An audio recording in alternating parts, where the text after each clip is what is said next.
But I always think of like my haters, man. You got haters? Huh? You got haters? Not like haters. Like they say they love me. They say they love me and they want to be me.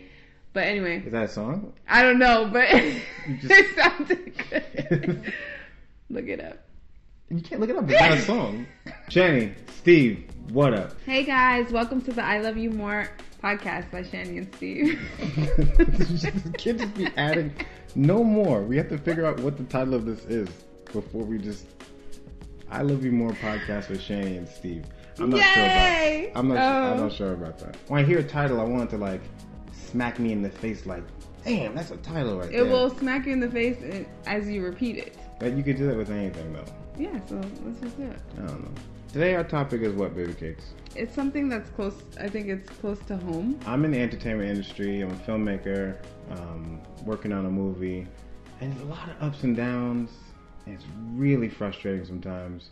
Mm-hmm. Sometimes it's like on cloud nine. Sometimes it's like, why did I do this? I should have done something else with my life. The topic basically is what happens when your spouse or boyfriend, girlfriend is in the entertainment industry and you're not.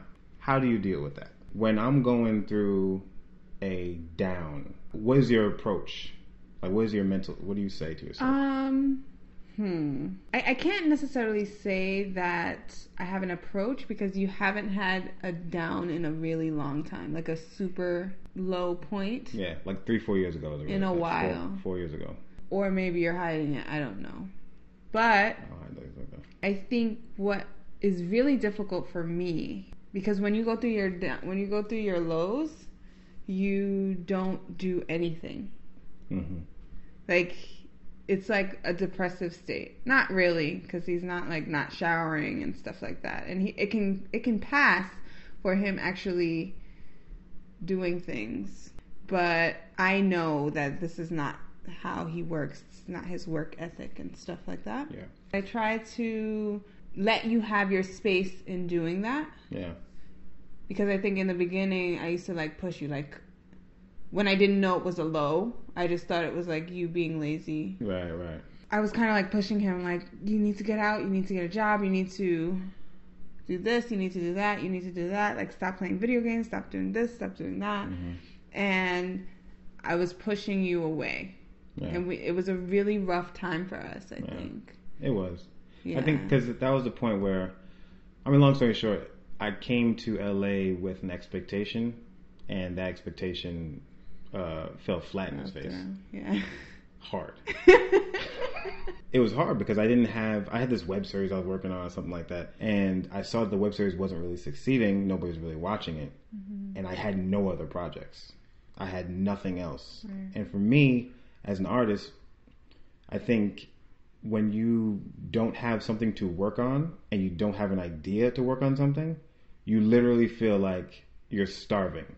There's an emptiness, and it physically, you just feel like crap, and you're trying to figure out, what do I do next? Right. And the difficult part is trying to not please other people in your art and just create your own art that's true for you. So what helped me was I started writing a script that got me through that point. Like, I was in a not good place, and I started to write about a character who was in a not good place. That's a horrible English, but you know what I mean. That's a horrible English is what he said. That's a horrible English. Yes. So I wrote a script about that, and it's a very dramatic script, and now it's starting to pick up. People really like it and stuff like that. But it made me, in the script is very reflective on my past and the stuff that I had to go through with my mom passing and all those dark areas, those dark times, and I transported into this script, and it got me through. So it was weird for me because I always had a project to work on, so I couldn't articulate it. So when you're married to someone who is an artist and is going through that, they may or may not be able to articulate what's going on. Right. I didn't know what was going on in the moment. I kind of was like, I don't have a project, and that feels crappy. But I didn't know anything else. I didn't know what was really going on. So how do you deal with that? Like, how do you deal with, they don't even know how to articulate it? So I think it's become easier. I don't know that it has, because like I said before, you haven't had that low of a point in a while. But I am able to see the process of what you go through as an artist and realize that there are low and high points. There are a lot of no's. And I, as a spouse who doesn't necessarily understand everything that you're going through, have to give you space and has to encourage you in those moments of despair. And even when you're having high moments, encourage you and tell you that I'm proud of you and reinforce those positive affirmations. Yeah. It's rough though when you're having a good day and he's not having a good day because of something that fell through, you know, like it's so much based on emotions and there's no concrete thing that you can do to move you forward. Yeah. It's kind of just like going with the flow. And it kind of taught me to go with the flow because I'm not a go with the flow kind of person at all. And I still am not. But I go with the flow more so now than I did because to coexist with you, I had to learn how to go with a flow of some sort. For me, it's all I know. And Shanny, she's completely different from me in that aspect. Yeah. And for a while in our marriage, I feel like we had to but we were doing this dance around each other. And it wasn't a happy dance around each other where we're trying to figure out what that middle ground is. Mm-hmm. Like, Stephen, how could you be more clear in your path and what that is and articulate that? And Shanny, how can you just chill, yo? Just chill, yo. Just chill, yo. Just wilding right now, kid. Give more leeway to have that freedom. Right. When we first got married, when we first moved to LA, like Shanny was like, get a job. And I grew up so broke that I was like, but the bills are paid though. Right. So why do I have to go to a job? I wouldn't articulate that because it felt like I didn't want her to be paying for everything. Right. But it was kind of like, all right, this is kind of working. I can sacrifice the embarrassment. For me, it was embarrassment if I'm going to be straight up and down. I know we're in the age now where it's like, don't care. You're a man, you know. But I still have that traditional thing where it's like, dude, you gotta make some money. I was raised with that. So it was embarrassing for me that she was doing that, but I was like, that's an embarrassment I could take for a little bit for now so I can go find my dream and then I'll get her on the back end. That was my mindset. Yeah. And I was like, I'll just take this embarrassment right now because it's working. But she was just like, no, you gotta get a job because just in case something happens, I need you to take care of yourself. And I was just like, ain't nothing gonna happen. We all good. So that's our mindset. And that was the song and dance that we had to do. We had to come up with the middle ground, and the middle ground was basically like, all right, I'll get a job, but I have to get a job, and I can't do those miserable jobs I did back in New York. Like, but you did. I did, and I still did because just like she would not stop. Listen, this is an episode for another. This is like another podcast. This is another podcast episode because I have so much to say about what we went through back then. It was so much. It was hard to, and then on top of like me saying like you need to get a job and stuff like that, a lot of what I said was taken as I didn't support what he was doing. Yeah. And that put a lot of strain on our relationship. Yeah. And I was thinking to myself like how could I not be supporting you? Like we're in California. Like we're away from all of our family. Another thing that helped understand him as an artist was starting Shanny and Steve, I think. Oh yeah. Yeah, that's true. Because I feel like I don't know why we thought this would be a good idea to do. I remember exactly the day. Yeah? Yeah. There was this couple on YouTube. Maybe you can tell me. I don't know. But her husband's a nurse now. Like, he just became a nurse. Anyway, there's this couple on YouTube. And I used to watch them all the time. And I remember thinking, like, we can do that. And it also fostered a camaraderie between us. I mean, we had that before, but I think the creativity within our relationship grew. Yeah. I will say this.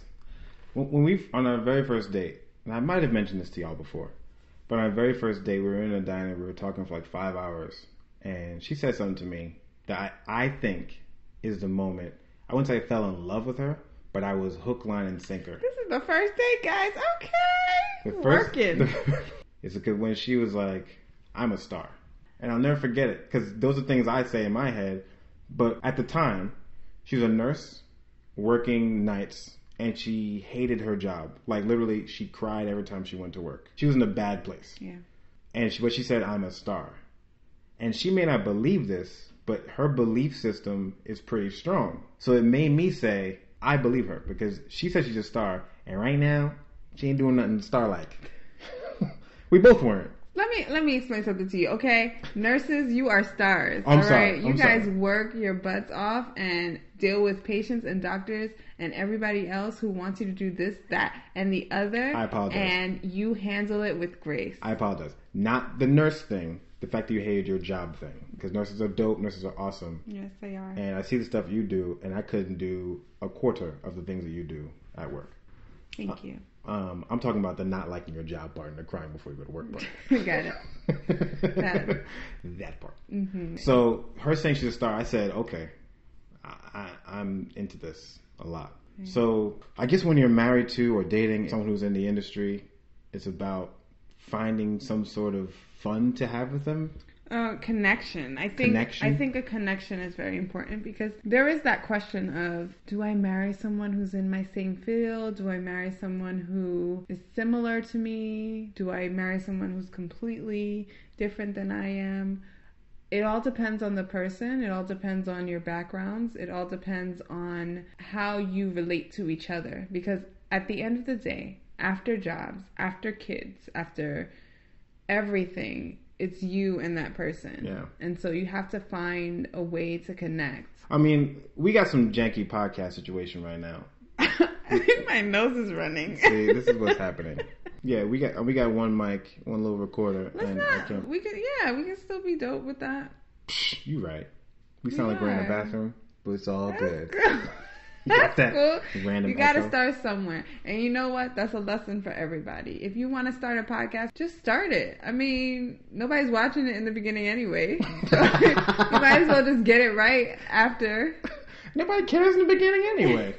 Anyway, so did we cover all the bases? I mean, there's no one right or wrong answer. Right. The way I dealt with Steven and... Oh, I called you Steven. Yeah, that's weird.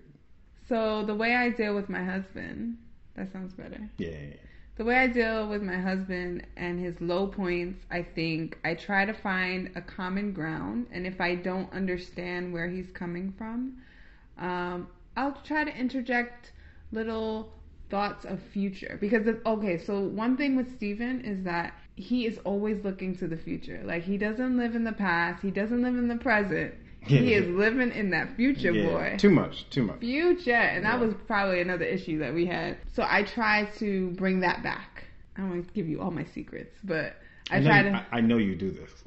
I try to, like, well, in the future when we have this, that, and the other, we're going to look back and we're going to laugh. And we're, like true stuff, like things that I actually believe. It's not like just talking. Like, you have to really believe it, because I'm not just going to have him out here doing stuff. I have to say what I think. Brooks! And then sometimes it's not only him. I get down sometimes too. But I always think of, like, my haters, man. You got haters? Huh? You got haters? Not like haters. Like, they say they love me. They say they love me and they want to be me. But anyway. Is that a song? I don't know, but it sounded good. It sounded like it was a song. It sounded like a song. It was like a Cardi B new joint or something like that. Look it up. You can't look it up. It's not a song. Wait, did I answer your question? I don't know. I think so. What was my question again? Another thing that's interesting too is how someone responds to your success is important. In the beginning, I thought I always wanted a, like, yeah, woo, like cheerleader type. And I think I would put that on her, like, okay, like, you're not responding that hard, like, you don't really support me. That was the issue. It was a weird thing in the beginning. Mm-hmm. And the thing is, actually, I didn't really want that. It's just something I thought I wanted. But the thing is, in my own head, what I do naturally now is I sort of, like, all right, what's next? Like, good, we got over the hurdle. Sigh of relief. Next. So, because I feel like I'm on a mission now. So now that I achieved something, like a weight is off my shoulders. Instead of a yay, let's celebrate, let's go out for drinks and stuff like that. It's not that feeling anymore the way I did when I was in my early 20s. I just rather what you do now, which is just sort of like, okay, cool, what now? Like, so it's like we're on the same page now. With the whole point why I was saying that was sometimes the artists, I think all the time with the artists, they are looking for a certain reaction that will make them happy, and that is different for everybody. For every art, you don't know what it's going to be. Sometimes they want the cheerleader. Sometimes they want them to not have a response. Like, it's going to be different for every single one. So you have to gauge that when they are going through a high mode, because you don't want to kill their high. Because as an artist, we get real emotional and we could take things too far. They can be like, this person doesn't love me and they don't love my art and I'm going to dump them and divorce. 90% of the time, not that serious.